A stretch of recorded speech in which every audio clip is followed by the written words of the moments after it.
আসসালামু আলাইকুম ওয়া রাহমাতুল্লাহ। প্রিয় বন্ধুরা, আজকে আমি আপনাদের সামনে পবিত্র কোরআনের পরীক্ষিত এমন একটি শক্তিশালী সূরা নিয়ে হাজির হয়েছি, যে সূরাটি আপনাদেরকে শুধুমাত্র মনোযোগ দিয়ে শুনতে হবে, কষ্ট করে পড়তে হবে না। কেননা এই সূরাটি শুধুমাত্র শোনার দ্বারাই আপনার মনের সকল নেক আশা আকাঙ্ক্ষা এবং হাজতগুলো গায়েব থেকে পূরণ হয়ে যাবে। অভাব অনটন থাকলে গায়েবী খাজানা থেকে অলৌকিকভাবে রিজিকের ব্যবস্থা হয়ে যাবে। অসুস্থতা, পেরেশানি, দুঃখ, কষ্ট যাই থাকুক না কেন, এই পাওয়ারফুল সূরাটি শোনার উসিলায় তা দূর হয়ে যাবে ইনশাআল্লাহ। প্রিয় বন্ধুরা, আশা পূরণের এই সূরাটি শুধু একবার শুনেই দেখুন, নিজের চোখে বিশ্বাস করতে পারবেন না। চতুর্দিক থেকে আপনার জন্য সুসংবাদ আসতে থাকবে। সকল আটকে থাকা কাজগুলো সঠিকভাবে সম্পন্ন হবে। আপনার সংসারে অশান্তির মেঘ দূর হয়ে রহমতের সুঘ্রাণ পেতে থাকবে।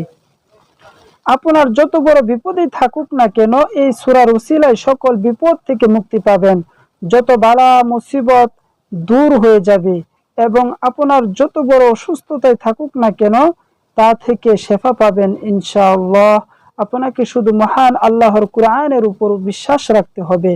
মনে রাখতে হবে যে একমাত্র আল্লাহর কোরআনই পারে আপনাদের সকল সমস্যার সমাধান দিতে। এজন্য পবিত্র কোরআনের এই সূরাটিকে মনোযোগ দিয়ে প্রথম থেকে শেষ পর্যন্ত শুনতে থাকুন। এটি শুনতে শুনতে আপনার জীবনের মুসিবতগুলো কেটে যেতে থাকবে, পেরেশানিগুলো দূর হয়ে যাবে। আল্লাহর রহমতে আপনার দোয়াগুলো কবুল হতে থাকবে ইনশাআল্লাহ।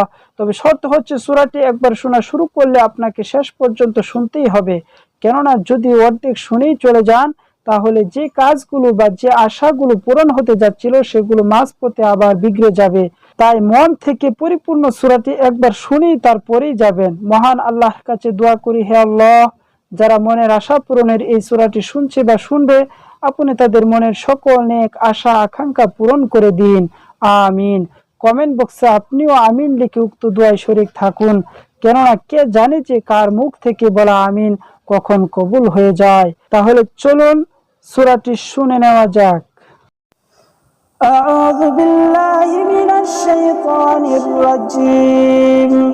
বিসমিল্লাহির রহমানির রহিম। ইযাশ শামসু কুওয়িরাত ওয়া ইযান নুজুমু কাদারাত ওয়া ইযাল জিবালু সুয়িরাত ওয়া ইযাল ইশারু উত্তিলাত।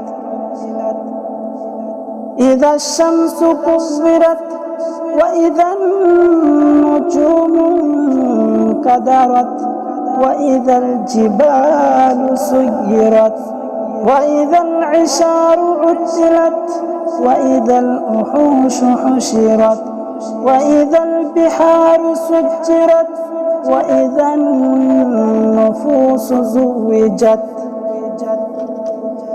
وإذا الموءودة سئلت بأي ذنب قتلت وإذا الصحف نشرت وإذا السماء كشطت وإذا الجحيم سعرت وإذا الجنة أزلفت علمت نفس ما أحضرت فلا أقسم بالخنس الجوار الكنس والليل إذا عسعس والصبح إذا تنفس إنه لقول رسول كريم ذي قوة عند ذي العرش مكين مطاع ثم أمين وما صاحبكم بمجنون ولقد رآه بالأفق المبين